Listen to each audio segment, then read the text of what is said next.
Bismillah.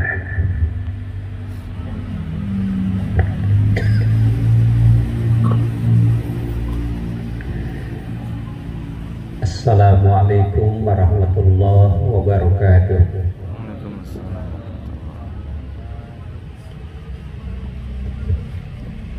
Alhamdulillah, summa alhamdulillah, summa alhamdulillah. Alhamdulillahillazi birahmatihi yatarahamu ibaduhul mu'minun wa bitaufiqihi yartaji'uz zalimun.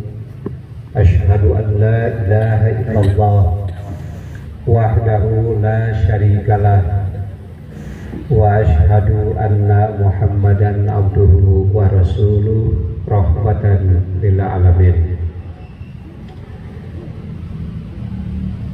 Faqala Allah ta'ala fi kitabihil karim, a'udzu billahi minasy syaithanir rajim.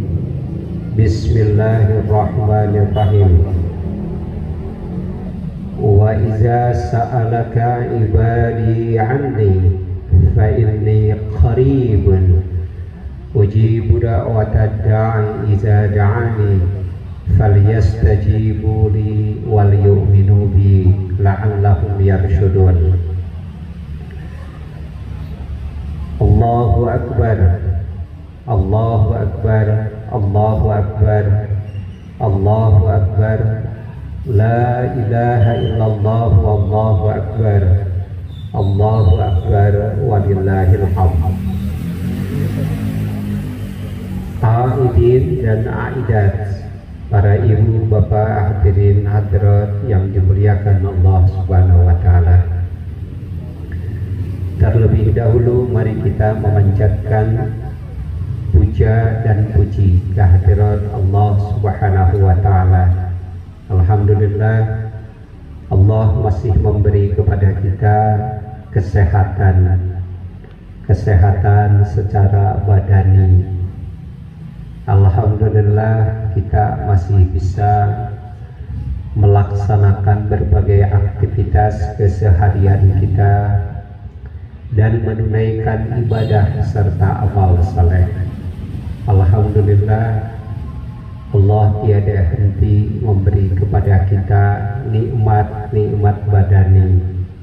Masih bisa makan, masih bisa minum, masih bisa berpakaian, masih bisa bermain, masih bisa bergaul, masih bisa belajar, masih bisa pergi ke pasar, masih bisa pergi ke sekolah, masih bisa pergi ke tempat pekerjaan. Dan kalau kita hitung-hitung nikmat yang Allah berikan kepada kita tidak akan pernah bisa menghitungnya. Wa in ta'uddu nikmatallahi la tuhsuha. Jika kalian hitung-hitung nikmat yang telah aku berikan kepada kalian, begitu kata Allah, la tuhsuha, kalian tidak akan bisa menghitung nikmat yang telah kalian terima. Para ibu dan bapak yang dimuliakan Allah Subhanahu wa taala, jangan lupa juga salawat dan salam untuk senantiasa kita limpah curahkan kepada junjungan kita, baginda Nabi besar Nabi Muhammad sallallahu alaihi wasallam, yang karena keberadaan beliau sebagai kekasih Allah, alhamdulillah kita sekarang mendapatkan bimbingan, mendapatkan pelajaran, sehingga di dalam kehidupan ini kita punya pedoman. Hadirin hadirat yang dimuliakan Allah Subhanahu wa taala. Allahu akbar, Allahu akbar, Allahu akbar walillahil hamd. Alhamdulillah, selama 1 bulan Ramadan, tepatnya 29 hari, kita telah melakukan ibadah puasa. Kita lengkapi ibadah puasa kita dengan berbagai aktivitas ibadah dan amal saleh. Kita lakukan sholat malam atau kita kenal dengan taraweh. Kita lakukan pula berbagi untuk iftar dan sahur. Kita lakukan mutolaah Al-Quran, mulai tilawah, tahsin, tadarus Al-Quran, dan kita isi juga di bulan Ramadan itu dengan berbagai aktivitas amal saleh, kebaikan kepada sesama. Mudah-mudahan seluruh amal ibadah yang telah kita lakukan di bulan Ramadan dan hari ini kita tutup dengan menunaikan salat Idul Fitri, mudah-mudahan semuanya itu diterima oleh Allah Subhanahu wa Ta'ala. Amin. Mudah-mudahan semua ibadah dan amal saleh itu menjadikan jalan bagi kita untuk mendapatkan kemuliaan pada sisi Allah Subhanahu wa Ta'ala. Allahu Akbar, Allahu Akbar, Allahu Akbar, walillahil hamd. Ibu-ibu dan bapak-bapak yang dimuliakan Allah Subhanahu wa Ta'ala, setelah selesai dari pekerjaan-pekerjaan kita di bulan Ramadan, mari kita teruskan dengan pekerjaan-pekerjaan yang lain. Al-Quran mengamanahkan kita tidak boleh diam, tidak boleh vakum. Fa'idha faragta fansab. Jika kalian sudah menunaikan satu pekerjaan, segera beralih kepada pekerjaan yang lain. Namun demikian, ibu-ibu dan bapak-bapak, sesungguhnya semangat kita di dalam menunaikan pekerjaan-pekerjaan itu pada dasarnya adalah sama, yaitu beribadah kepada Allah Subhanahu wa Ta'ala dan beramal saleh. Hadirin rahimakumullah, sebulan kita dilatih, ditadrib, di-exercise selama 1 bulan, bukan saja dengan sholat yang wajib, tapi ditambah dengan tarawih. Maka selesai bulan Ramadan, tentu kita harus lebih giat lagi, giat untuk beribadah kepada Allah. Sebab dengan kita beribadah kepada Allah, hati kita akan menjadi damai, hati kita akan menjadi khusyuk.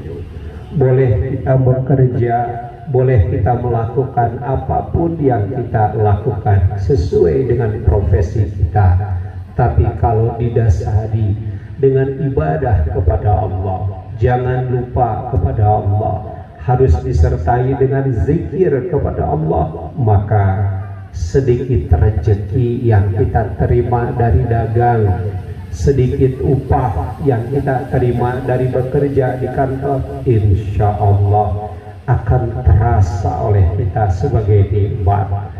Ibu-ibu dan bapak-bapak yang dimuliakan Allah Subhanahu wa Ta'ala, maka kita harus memastikan seluruh aktivitas apapun yang kita lakukan sesuai dengan profesi kita harus kita dasari dengan iman kepada Allah. Hadirin hadirat yang dimuliakan Allah Subhanahu wa Ta'ala, ala bizikrillahi tatmainnul qulub. Hanya dengan kita ingat kepada Allah, maka hati kita akan menjadi damai. Ketika hati dan jiwa kita, ibu-ibu dan bapak-bapak, terkoneksi dengan Allah, maka kita akan menjadi sosok manusia yang produktif. Sebab yang kita harus lakukan hanya bekerja dan berusaha. Adapun hasil, kita yakin sepenuhnya Allah yang mengatur. Suatu ketika ada seseorang yang datang kepada baginda Nabi Muhammad SAW.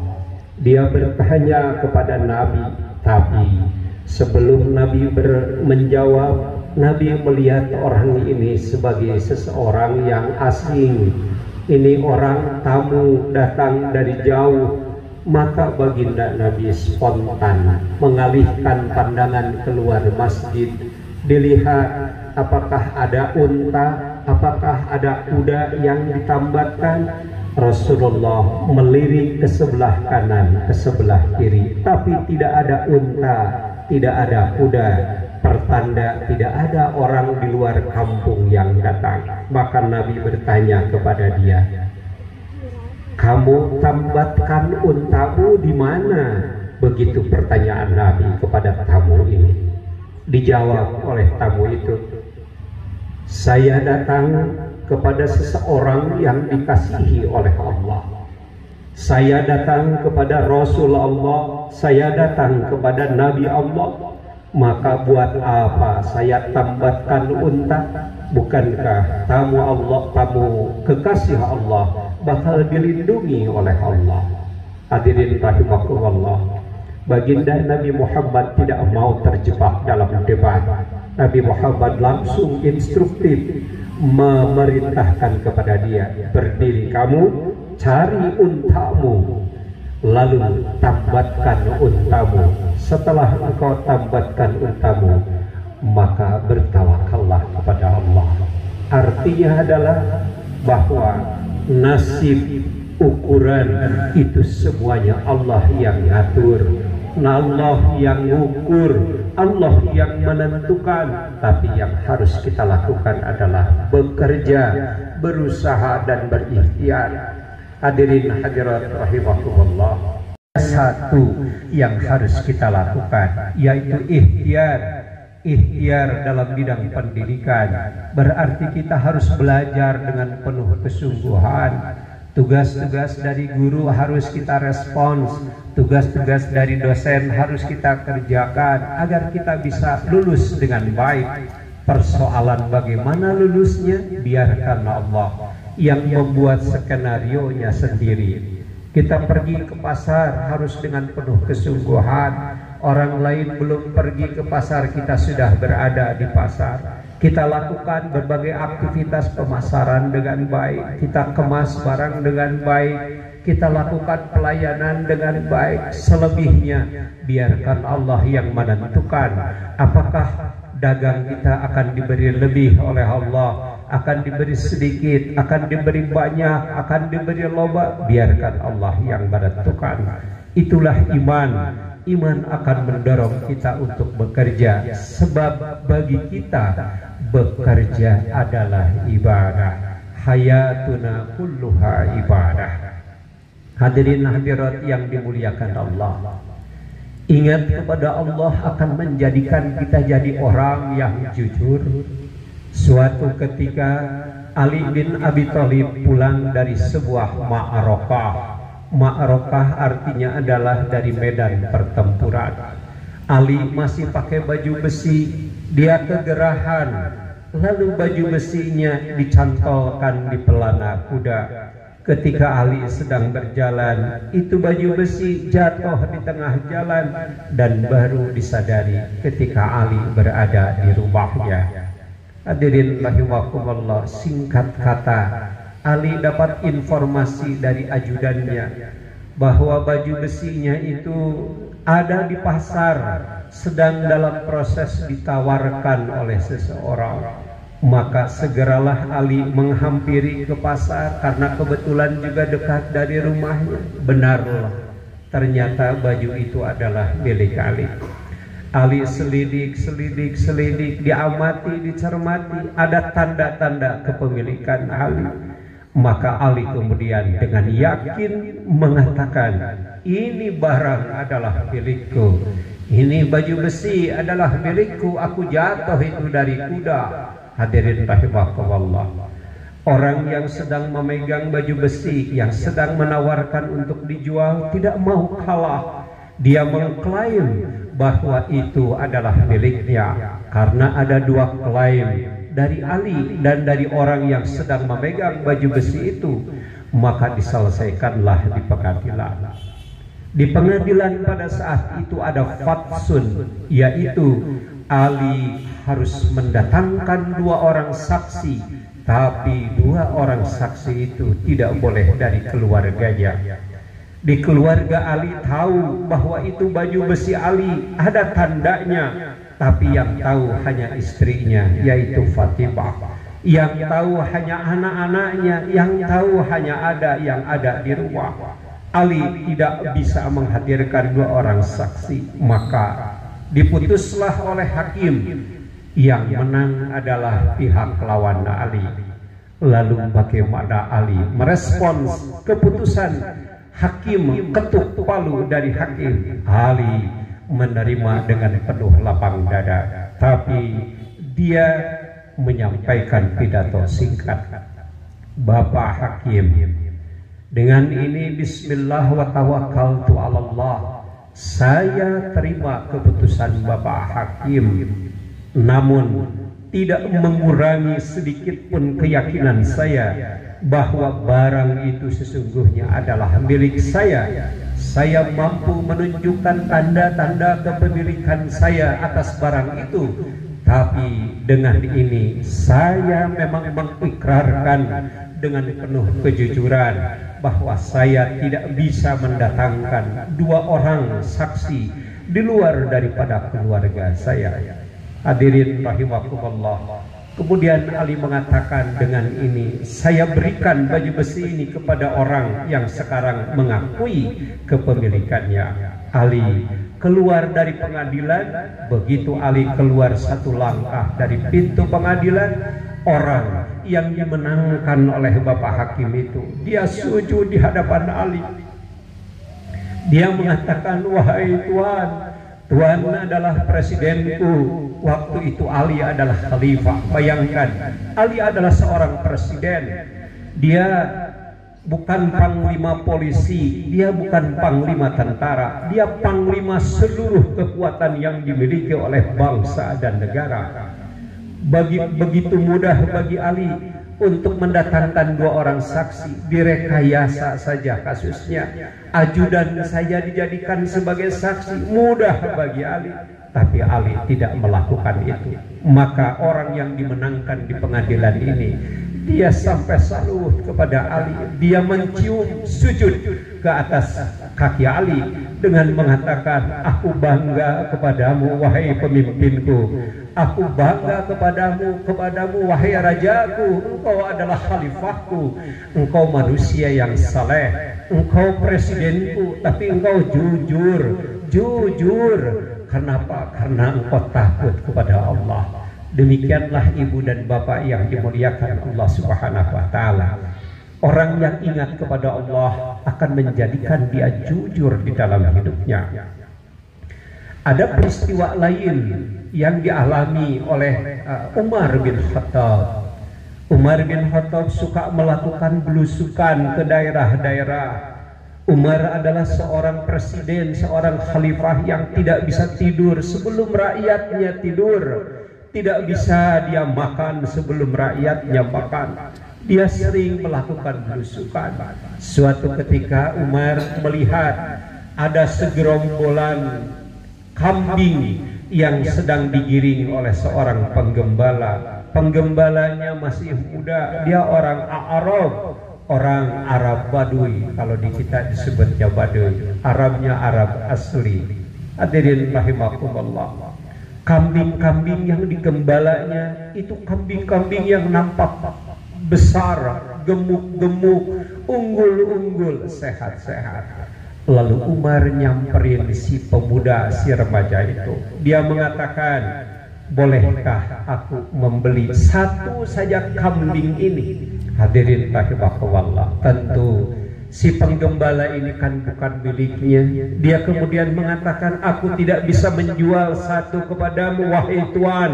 Tidak tahu dia, sesungguhnya dia sedang berhadapan dengan presidennya, dia sedang berhadapan dengan rajanya.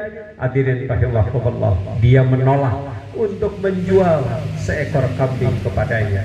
Kata dia, sebab aku bukan pemiliknya, aku hanyalah seorang penggembala. Hadirin rahimakumullah. Singkat kata, Umar tahu bahwa sang penggembala ini bukan pemiliknya. Maka dia membujuk, begini saja, Aku kasih kamu uang yang banyak, aku kasih kamu harga yang tinggi, kamu mau berapa? Adapun itu, ya, satu kambing itu, bilang aja kepada pemiliknya bahwa kambing itu dimakan serigala. Selesai. Toh tidak ada di sini orang yang menyaksikan kita semua. Hadirin rahimakumullah. Begitu Umar selesai berkata begitu, ini sang pemuda dia mengatakan, Tuan, fa'ainallah. Hanya satu kata, fa'ainallah. Kalau Tuhan mengatakan tidak ada orang yang menyaksikan kita, maka kalau begitu fa'ainallah. Di mana keberadaan Allah? Sang pemuda Arab, boleh dia Badui, boleh dia Arabnya Arab asli, boleh dia hitam pekat, tapi dia memiliki iman sehingga dia menjadi sosok manusia yang jujur. Allahu Akbar, Allahu Akbar, Allahu Akbar, walillahil hamd. Para ibu dan bapak yang dimuliakan Allah Subhanahu wa taala, ini yang harus kita terus pupuk, yang harus kita terus jaga dan kita tingkatkan, yaitu iman dan takwa yang selama sebulan kemarin kita telah latihkan.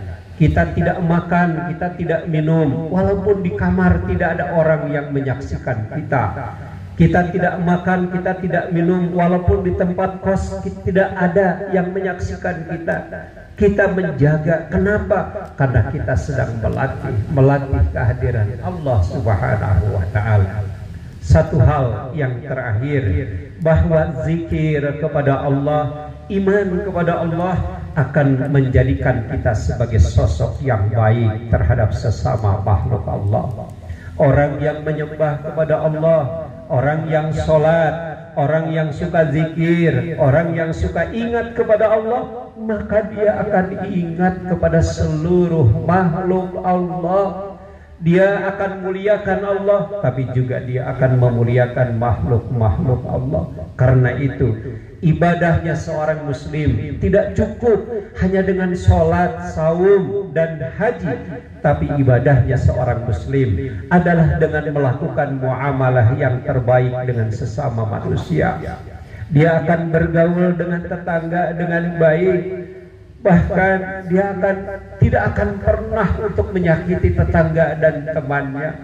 Baginda Nabi Muhammad SAW menyatakan bahwa seorang muslim itu adalah al-muslimu man salimal muslimuna min lisanihi wa yadihi, adalah seorang manusia yang mampu menjaga orang lain selamat, jangankan dari ulahnya, jangankan dari ulah tangannya, bahkan hatta hanya dari ucapannya. Ucapan seorang yang beriman adalah ucapan yang akan memuliakan. Ucapan seorang yang beriman adalah ucapan yang akan menghormati orang lain. Tidak ada tahqir, menghina, tidak ada tasghir, mengecilkan, tidak ada ghibah, menceritakan kelemahan orang lain. Hadirin rahimakumullah. Bahkan lebih dari itu, seorang yang beriman kepada Allah, dia tidak akan merasa nyaman untuk hidup sendiri. Dia ingin menghidupi orang lain yang berada di sekitarnya. Dia boleh makan, tapi dia akan memastikan tetangga dan lingkungannya juga makan. Dia harus berpakaian, tapi dia juga akan memastikan orang-orang yang berada di sekitarnya juga berpakaian. Dia ingin pendidikan bisa tinggi, tapi juga dia memastikan orang-orang yang berada di sekitarnya bisa juga melakukan pendidikan dengan baik. Singkat kata, orang yang beriman akan cinta dan kasih sayang dengan hamba Allah Subhanahu wa ta'ala. Irham man fil ardi yarhamka man fis sama. Cintai oleh kamu, sayangi oleh kamu makhluk yang ada di bumi, maka yang ada di langit akan cinta dan kasih kepada kamu. Allahu Akbar, Allahu Akbar, Allahu Akbar, walillahil hamd. Ibu-ibu dan bapak-bapak yang dimuliakan Allah, sebagai manusia tentu kita tidak bisa luput dari kesalahan, tidak bisa luput dari dosa berdosa. Mungkin kesalahan dan dosa kepada pasangan kita, kepada ibu bapak kita, kepada anak-anak kita, kepada handai sahabat kita, kepada handai tolan kita, kepada tetangga kita. Maka diajarkan oleh Islam bahwa ciri seorang yang beriman kepada Allah adalah al-afina 'anil nas. Dia akan mudah untuk memaafkan kesalahan saudaranya. Segede apapun kesalahan saudaranya, dia akan delete, dia akan hapuskan, dia akan maafkan. Sebaliknya, kalau dia memiliki kesalahan, maka dia akan meminta maaf kepada orang lain.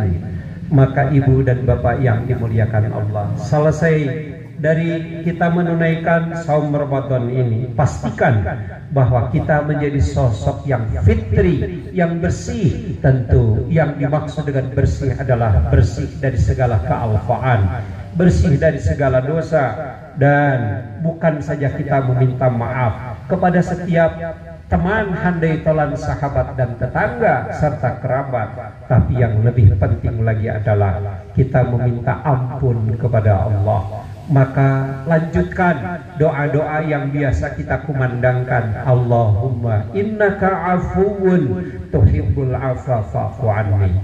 Hadirin hadirat yang dimuliakan Allah Subhanahu wa taala, mudah-mudahan seluruh amal ibadah, amal soleh, dan apa saja kebaikan yang sedang kita lakukan, yang telah, sedang, dan yang akan kita kerjakan diterima oleh Allah Subhanahu wa taala dan menjadi jembatan untuk mendapatkan kemuliaan pada sisi Allah Subhanahu wa taala.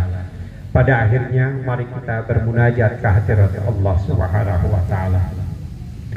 Allahumma salli wa sallim ala rasulikal karim wa ala alihi wa sahbihi ajma'in. Allahumma ya Malik ya Kudus ya Salam ya Mu'min ya Muhaimin ya Jabbar ya Mutakabbir. Ya Allah, Tuhan yang Maha Esa dan Maha Kuasa, kami bersimpuh sujud ke hadirat-Mu memohon uluran tangan-Mu.